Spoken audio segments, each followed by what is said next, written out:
Dari penjelasan Pak Deputi tadi, apakah ada Pak kelompok sasaran tertentu yang mendapatkan afirmasi seleksi P3K tahun ini? Misalkan diperuntukkan hanya untuk tenaga honorer atau non-ASN yang hanya terdaftar di BKN, Pak?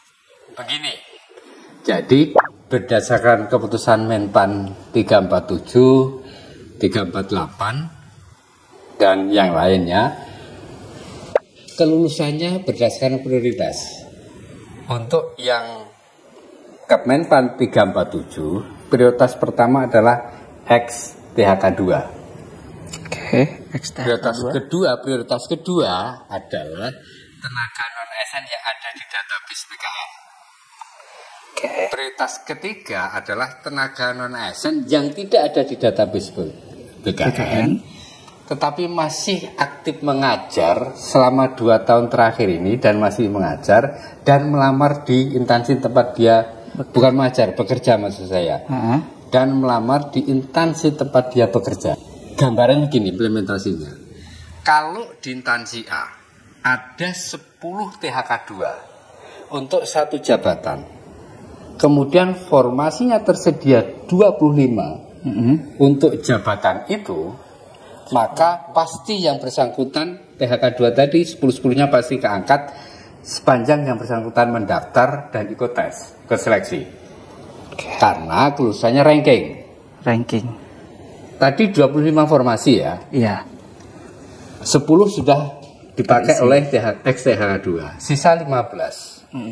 15 ada tenaga non-ASN yang masuk database BKN sejumlah 50 dari instansi itu untuk jabatan itu. Maka tenaga non-ASN yang ada database yang lulus ada 15 orang. Oke, sisanya karena 50 kurang 15 masih 35. Ya. Dia tidak lulus. Kemudian masih ada lagi tenaga non-ASN yang tidak ada di database BKN yang bekerja di situ dan punya pengalaman 2 tahun. Benar. Sejumlah misalnya 20. Dia juga mendaftar, tapi pasti dia tidak lulus. Berbeda dengan ketika ini ada 10 tenaga X-THK2, ini ada 15 tenaga non-ASN yang masuk database BKN, kemudian ada 5 tenaga non-ASN yang tidak database BKN tapi memenuhi syarat, kemudian formasi yang tersedia 50, diajukan 50, hampir pasti semuanya ikut tes terima. Karena 10, 15, 5, 30. Formasi yang disediakan misalnya 30 misalnya. Pasti keangkut semua. Sepanjang yang bersangkutan mereka mendaftar ikut tes. Syaratnya harus ikut tes.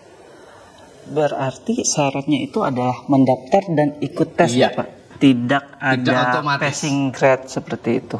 Ranking. Dikategorikan untuk ranking honorer, untuk non ASN, atau digabung rankingannya ini semua Pak. Jadi ini seringkali juga membuat bingung para pelamar. Benar. Oh, nilai saya bagus kok. Saya kalah dengan nilai yang di bawah saya. Benar seperti itu Pak. Ya, itu yang seringkali pertanyaan masuk atau sanggahan masuk. Tadi sudah saya sampaikan berdasarkan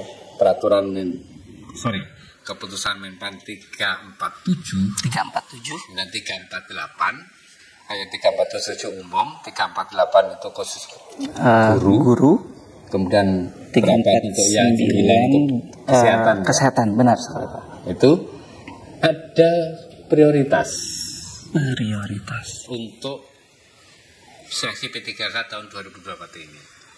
Sama lagi, prioritas pertama secara umum saja adalah X-THK2. Prioritas kedua adalah tenaga non-ASN yang ada di database BKN. Non-ASN database BKN.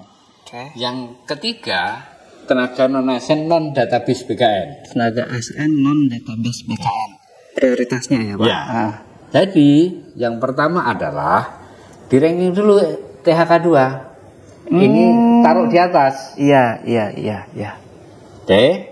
Misalnya formasinya lebih dari XTHK2 ini dan sesuai dengan formasinya atau kualifikasi pendidikan dan jabatannya, ini pasti akan keangkat semua.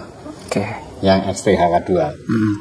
Kemudian baru yang tenaga non ASN Yang database BKN di ranking. Kalau formasinya masih tersedia, mereka lah yang lolos sesuai dengan rankingnya, peringkatnya. Kalau masih ada sisa formasi, ada atau tidak pun tetap dilakukan. Di ranking lah yang tenaga non ASN non database. Yang masih tersedia formasi, keangkatlah sesuai dengan peringkat terkait. Sisanya tidak terangkat. Oh, berarti Pak Deputi seperti ini ya.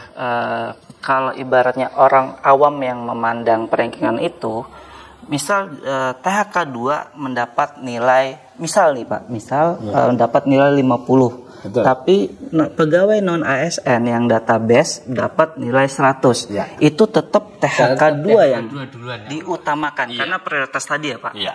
Oh, seperti itu.